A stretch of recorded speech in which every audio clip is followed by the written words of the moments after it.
जय हिंद साथियों, welcome to self study classes with Sumit Jain. YouTube channel में आप सभी का स्वागत है।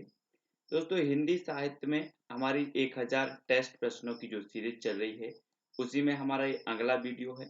सभी लोग वीडियो को लाइक जरूर करेंगे और इंस्टाग्राम से जरूर जुड़ना है आपको। Sumit Jain self study classes आपको सर्च करना है, साथ ही व्हाट्सअप नंबर भी दिया है। तो व्हाट्सअप नंबर पर अगर आपको कोई शंका लगती है, कोई कहीं डाउट लगता है, तो आप व्हाट्सअप से भी पूछ सकते हैं। ठीक है। फेसबुक से जुड़ने के लिए आपको सर्च करना है सुमित जैन, ट्विटर से जुड़ने के लिए भी आपको सुमित जैन सर्च करना है और साथ ही टेलीग्राम ग्रुप से जरूर जुड़ना है। टेलीग्राम ग्रुप से जुड़ने के लिए आपको सर्च करना है IAS स्टडी ट्रिक। ठीक है। और वीडियो को लाइक और शेयर अवश्य करना है। दोस्तों, आप जो वीडियो देख रहे हैं उसके नीचे सेल्फ स्टडी क्लासेस जो चैनल का नाम दिया है, उस पर आप क्लिक करेंगे तो चैनल खुलेगा और ऊपर प्लेलिस्ट का ऑप्शन आएगा। प्लेलिस्ट पर क्लिक करें, पूरी की पूरी प्लेलिस्ट आपको जो है चैनल पर मिलेंगी। ठीक है। जिस भी प्रकार की आप वीडियो देखना चाहते हैं तो आप प्लेलिस्ट में मिल जाएगा। इस प्रकार से सब्सक्राइब का बटन दिया होगा तो सब्सक्राइब कर लेना और बेल आइकन को दबाते हुए ऑल पर क्लिक जरूर करना है। वीडियो को लाइक करके शेयर करें। स्टार्ट करेंगे दोस्तों आज का ये वीडियो हिंदी साहित्य का। अब दोस्तों, इसमें 4 विकल्प होंगे प्रश्न के और एक विकल्प पर आपको टिक करना होगा। ठीक है। पहला प्रश्न है आपके सामने कि इनमें से कौन सा नाटक ग्रीस कर्नाटक का है। फर्स्ट आपका विकल्प है तुगलक, हानूस, रसगंधर्व, कालामोह। अब एक पर टिक करें और उत्तर सही बताएं आप। तब आपका बिल्कुल सही आंसर होगा दोस्तों ग्रीस कर्नाड। ग्रीस कर्नाड साहब का जो नाटक है वो कौन सा है, वो है तुगलक। तुगलक यानी कि जो विकल्प नंबर आपका आ है वो यहां पर सही हो जाएगा। ठीक है। अगला प्रश्न है घासीराम कोतवाल तथा हल्ला बोल नाटकों का लेखक कौन है। गिरीश कर्नाड, सुरेंद्र वर्मा, विजय तेंदुलकर या फिर मणि मधुकर। तो 542 का उत्तर आपको 4 विकल्प में से एक का चयन करना है और आपका बिल्कुल सही आंसर होगा विजय तेंदुलकर। घासीराम कोतवाल और हल्ला बोल ये क्या है, विजय तेंदुलकर साहब के नाटक हैं। ठीक है। तो 7 नंबर आपका यहां पर सही होगा। अगला है लहरों के राजहंस नाटक किसकी रचना है। धर्मवीर भारती, चतुरसेन शास्त्री, शिव प्रसाद सिंह या फिर मोहन राकेश। लहरों के राजहंस बहुत ही महत्वपूर्ण है, कई बार पूछा भी गया है ये नाटक। प्रश्न क्रमांक 43। तो आपका बिल्कुल सही जो आंसर हो जाएगा दोस्तों वो क्या होगा, मोहन राकेश। ये लहरों के राजहंस कई बार पूछा गया है, आपको याद रखना है मोहन राकेश इसके जो है लेखक के हैं। इनमें से दुष्यंत कुमार का नाटक कौन सा है। 544 का उत्तर लिखना है अंधा युग, उत्तर प्रियदर्शी, उलझन या फिर एक कंठ विस्पाई। दुष्यंत कुमार का नाटक बताना है इसमें से कौन सा है। तो 4 विकल्प में से चयन करें एक का। ठीक है। उत्तर क्या हो जाएगा आपका प्रश्न क्रमांक 544 का।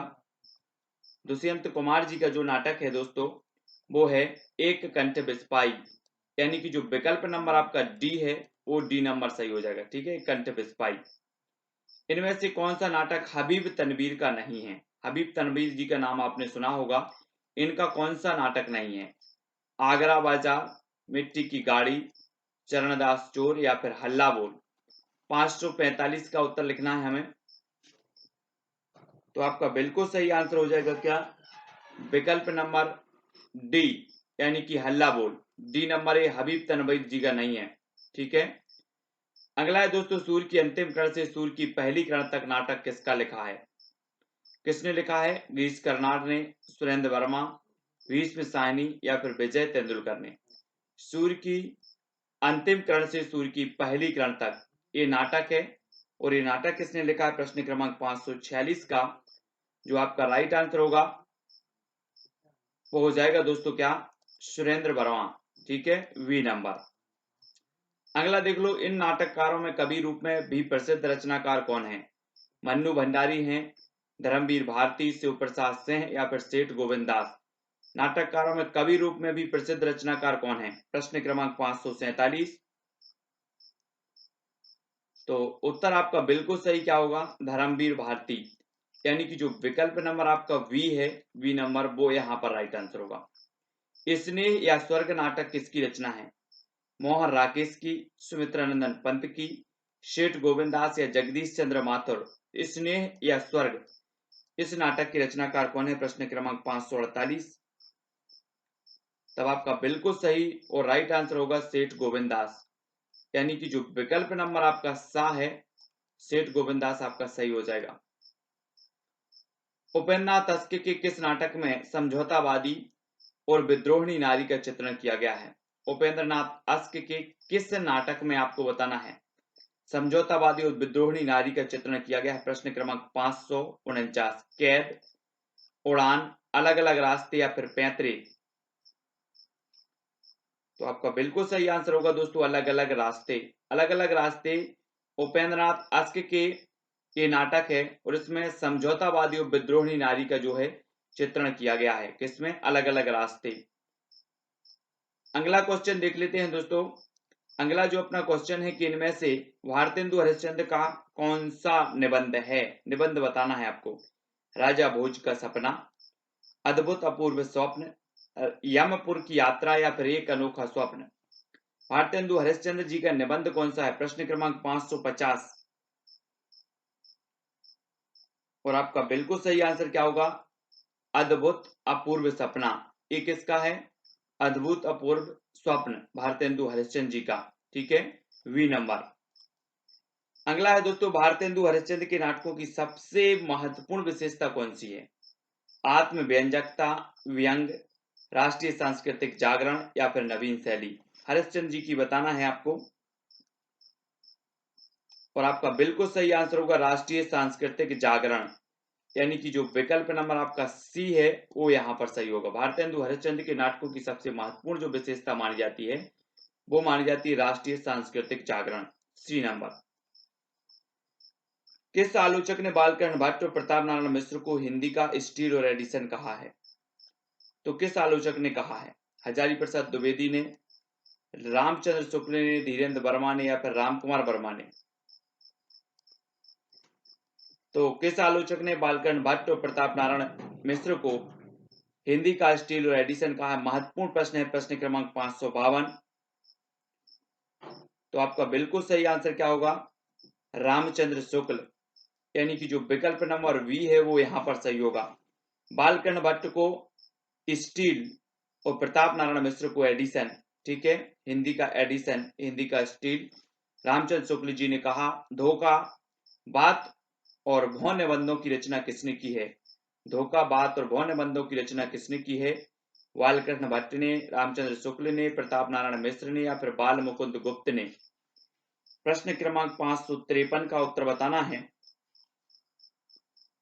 और धोखा, बात और भौं निबंधों की रचना जो की है वो की है दोस्तों प्रताप नारायण मिश्र, यानी कि जो विकल्प नंबर आपका सी है, सा नंबर है, वो सही हो जाएगा। ठीक है, अगला देख लो। यदि गद्य कवियों या लेखकों की कसौटी है तो निबंध गद्य की कसौटी है, विचार किसका है? हजारी प्रसाद द्विवेदी का, रामचंद्र शुक्ल का, विद्यानिवास मिश्र का या कुबेरनाथ राय का? यदि गद्य कवियों या लेखकों की कसौटी है तो निबंध गद्य की कसौटी है, विचार किसका है? 554। और आपका बिल्कुल सही आंसर क्या होगा? विकल्प नंबर वी, यानी कि रामचंद्र शुक्ल। ठीक है, अगला है निबंध का जनक किसे माना जाता है? दोस्तों वीडियो को लाइक जरूर करना है आपको और शेयर कर देना है अपने मित्रों तक। यूजीसी नेट वाले, पीजीटी वाले, आरपीएससी और टेट वालों के लिए बहुत ही महत्वपूर्ण है। निबंध का जनक किसे माना जाता है? प्रश्न क्रमांक 555। तो आपका बिल्कुल सही क्या हो जाएगा? निबंध का जनक। तब आपका राइट आंसर जो हो जाएगा दोस्तों वो क्या होगा? निबंध का जो जनक माना जाता है वो माना जाता है मोंटेन को। मोंटेन यानी कि फ्रांसीसी पुनर्जागरण के सबसे प्रभावी लेखक थे मोंटेन। ठीक है, इन्हें ही निबंध का जनक माना जाता है, यानी कि जो आ नंबर है वो यहाँ पर सही होगा। किस निबंध रचना में कर्जन के भारत विरोधी कारनामों पर व्यंग्यात्मक शैली में प्रहार किया गया है? किस निबंध रचना में कर्जन के भारत विरोधी कारनामों पर व्यंग्यात्मक शैली पर प्रहार किया गया? कुछ उतरे कुछ गहरे, शिव शंभू के चिट्ठे, बात बात में मात या फिर मेरा देश वापस लाओ? किस निबंध रचना में? तो आपका बिल्कुल सही आंसर जो हो जाएगा दोस्तों, प्रश्न क्रमांक है 556 और 556 का उत्तर होगा शिव शंभू के चिट्ठे बाल मुकुंद गुप्त। ठीक है, 1 नंबर। अगला देख लेते, महावीर प्रसाद द्विवेदी के किस निबंध में व्यंग्य शैली प्रभावी है? तो किस निबंध में है व्यंग्य शैली? कवि और कविता में, लेखांजलि में, म्यूनिसिपैलिटी के कारनामे या फिर आत्मनिवेदन में? प्रश्न क्रमांक 557 का उत्तर बताना है।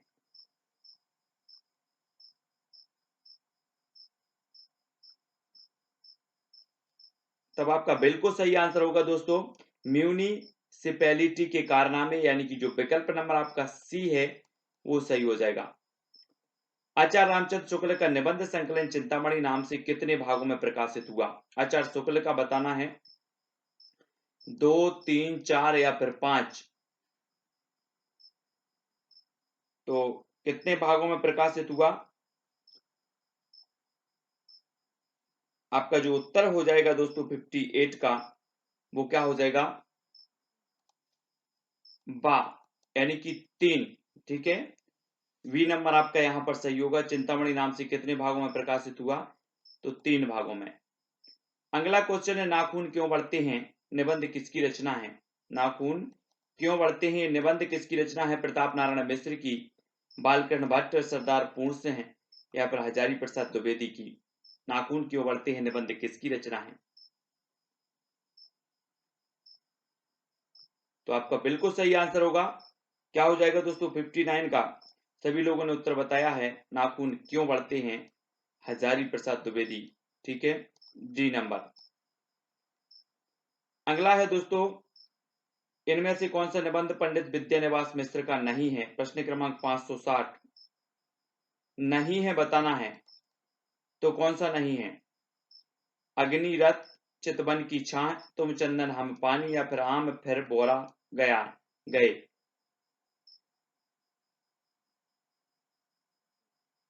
तो कौन सा निबंध विद्यानिवास मिश्र का नहीं है? तो आम फिर बोरा गए, यानी कि जो डी नंबर है वो यहां पर सही होगा। अगला क्वेश्चन है दोस्तों, राजा भोज का सपना निबंध किसकी रचना है? राजा भोज का सपना भारतेंदु हरिश्चंद्र, महावीर प्रसाद द्विवेदी, शिव प्रसाद सितारे हिंद या प्रताप नारायण मिश्र? तो राजा भोज का सपना ये जो निबंध है वो किसका है? उत्तर हो जाएगा शिव प्रसाद सितारे हिंद, यानी कि जो सा नंबर है वो यहां पर सही होगा। इन निबंधों में चंद्रदत्त शर्मा गुलेरी का निबंध कौन सा है? कछुआ धर्म, ठलुआ क्लब, पंचपात्र या फिर बुढ़ापा? तो प्रश्न क्रमांक 62 और आपका बिल्कुल सही जो आंसर होगा, कमेंट में सभी लोगों को लिखना है। उत्तर हो जाएगा दोस्तों कछुआ धर्म। ठीक है, अगला है, खड़ी बोली निबंधों के भीतर से अवधि, व्यासवाड़ी या ब्रजभाषा के माधुर्य की झलक किस युग के निबंधों में मिलती है? द्विवेदी युग, भारतेंदु युग, शुक्ल युग या शुक्ल उत्तर युग?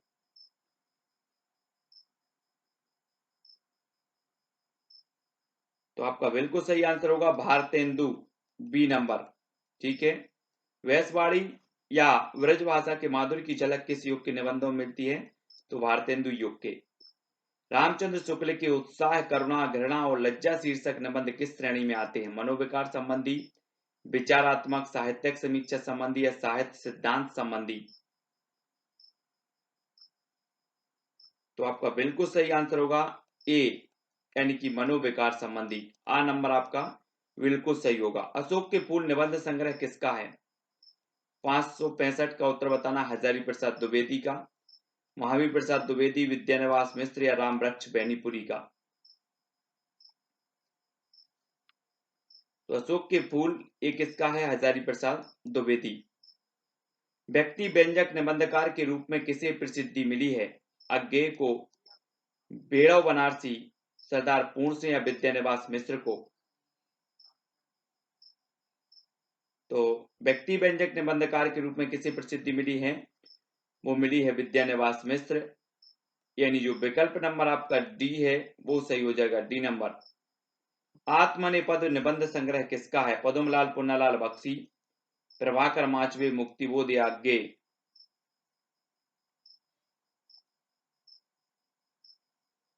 आत्मनेपद निबंध संग्रह किसका है? उत्तर हो जाएगा अज्ञे का। इन निबंध संग्रहों में बालकर्ण भट्ट का संग्रह कौन सा है? निबंध नवगीत, लिखी कागद कोरे, साहित्य सरोज या खुशामद?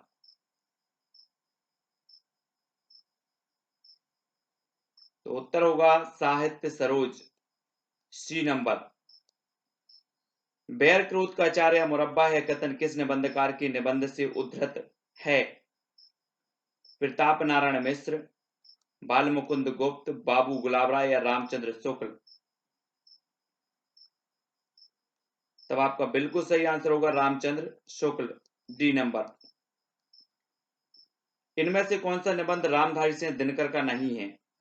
मिट्टी की ओर, रेती के फूल, हमारी सांस्कृतिक एकता या विचार प्रवाह? तब आपका बिल्कुल जो सही आंसर होगा वो क्या होगा? विचार प्रवाह, डी नंबर। प्रिया नीलकंठी और रस आकेटक निबंध संग्रह में किस रचनाकार के निबंध संकलित हैं? ठाकुर प्रसाद सिंह, शिव प्रसाद सिंह, कुबेरनाथ राय या धर्मवीर भारती? उत्तर हो जाएगा कुबेरनाथ राय, सी नंबर। किस निबंध संग्रह में समीक्षात्मक निबंध संकलित हैं? आस्था के चरण, प्रताप पीयूष चलन या फिर मुआरेसी मोही कुठाव?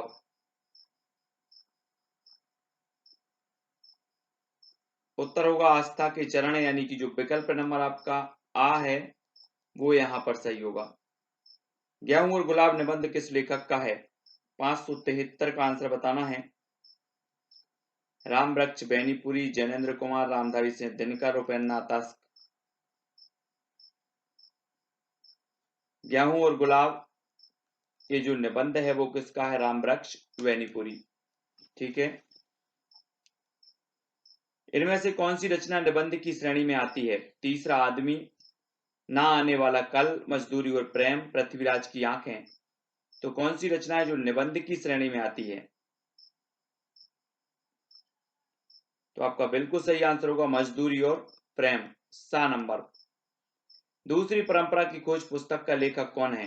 प्रश्न क्रमांक 575। और आपका बिल्कुल सही आंसर होगा दूसरी परंपरा की खोज। किसकी है दूसरी परंपरा की खोज? नामवर सिंह, डी नंबर, ठीक है।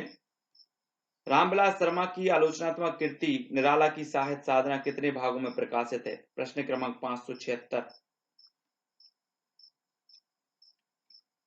कितने भागों में प्रकाशित है?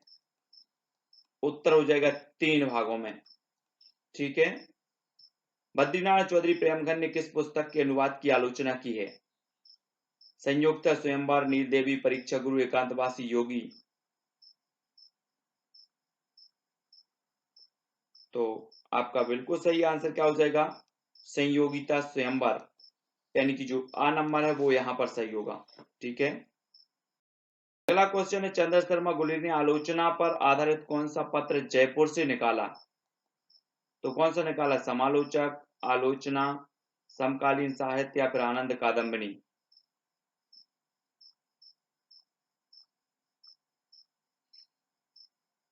तब आपका बिल्कुल सही आंसर होगा समालोचक।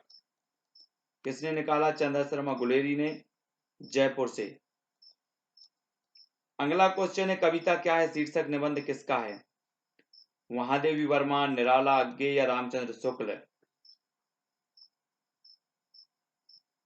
तो कविता क्या है शीर्षक निबंध किसका है? तो ये निबंध है रामचंद्र शुक्ल, यानी कि जो डी नंबर है वो डी नंबर सही हो जाएगा यहाँ पर।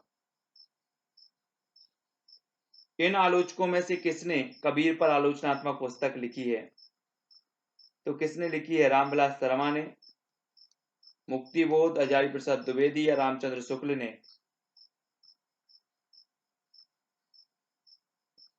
वो लिखी है दोस्तों हजारी प्रसाद द्विवेदी, सा नंबर। आचार्य रामचंद्र शुक्ल की पहली सैद्धांतिक आलोचनात्मक पुस्तक कौन सी है? रश्मि मानसा, काव्य में रहस्यवाद, गोस्वामी तुलसीदास, भ्रमर गीत सार। उत्तर हो जाएगा काव्य में रहस्यवाद। ठीक है, 1 नंबर यहाँ पर आपका बिल्कुल सही होगा। बिहारी के काव्य सौंदर्य का सम्यक विवेचन करने वाली पहली आलोचनात्मक पुस्तक कौन सी है? बिहारी, कविवर बिहारी और उनका योग, बिहारी की बाग विभूति, मुक्तक काव्य परंपरा और बिहारी। तो आपका बिल्कुल सही आंसर होगा बिहारी और बाग विभूति, 7 नंबर। सैद्धांतिक आलोचना के क्षेत्र में सबसे महत्वपूर्ण योगदान किसका रहा? रामचंद्र शुक्ल का, नंदुलारे वाजपेयी, श्याम सुंदर दास या बाबू गुलाब राय? सैद्धांतिक आलोचना के क्षेत्र में सबसे महत्वपूर्ण जो योगदान रहा है वो रहा रामचंद्र शुक्ल जी, आ नंबर। पद्मसेन शर्मा ने किस आलोचना का सूत्रपात किया? व्याख्यात्मक, सैद्धांतिक, तुलनात्मक या समीक्षात्मक? तो पद्मसेन शर्मा ने किया है तुलनात्मक, 6 नंबर। आधुनिक हिंदी आलोचना के बीज शब्द किसकी पुस्तक है? 4 विकल्पों में से एक का चयन करके उत्तर लिखेंगे आप और उत्तर हो जाएगा बच्चन से, सी नंबर। ये हिंदी आलोचना के बीच शब्द पुस्तक है बच्चन से की। ठीक है, बहुत बढ़िया। तो सभी लोग वीडियो को लाइक अवश्य करेंगे। हिंदी साहित्य की रोज जो आपकी क्लास होती है वो यथावत शाम को चलेगी। ठीक है, शाम को रात्रि 9 बजे चलेगी। ठीक है, और दोस्तों आपको इंस्टाग्राम से जुड़ना है, Sumit Jain self study classes search करना है। व्हाट्सएप नंबर दिया तो व्हाट्सएप से भी कोई डाउट अगर कहीं लगता है तो पूछ सकते हैं।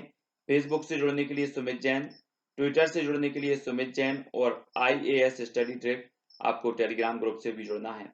वीडियो को लाइक करके शेयर अवश्य करें दोस्तों। इसी प्रकार से निरंतर बहुत सारी क्लासें आपको उपलब्ध करवा दी हैं और निरंतर ये सीरीज चल रही है। आज के वीडियो के लिए बस इतना ही। जय